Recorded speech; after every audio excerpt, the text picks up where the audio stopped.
Тимофій Нагорний, звинувачений в держзраді, знову у СІЗО. Так вирішив апеляційний суд Києва. А в СБУ сьогодні розповіли подробиці його шпигунської діяльності. Кажуть, росіяни завербували колишнього чоловіка української гімнастки Лілії Подкопаєвої ще в 2014-му.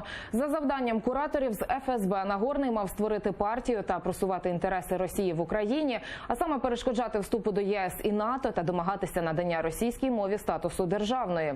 Гроші на підтримку цього політпроекту мали б надходити через колишнього прем'єра Миколу Азарова та колишнього очільника адміністрації Януковича Сергія Клюєва. Тимофія Нагорного співробітники СБУ та контррозвідки Міноборони затримали 2 жовтня. Згодом суд відпустив його з-під варти під заставу, а сьогодні Нагорний знову опинився у СІЗО.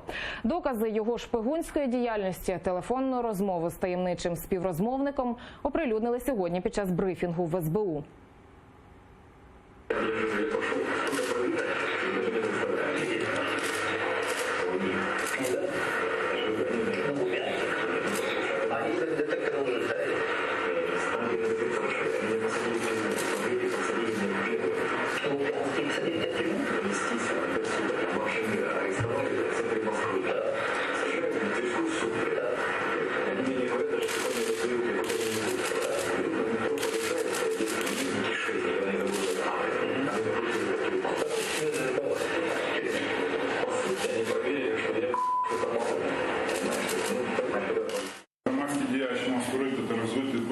Партію як інструмент просування зовнішньополітичних інтересів Російської Федерації та елемент дестабілізації ситуації в Україні.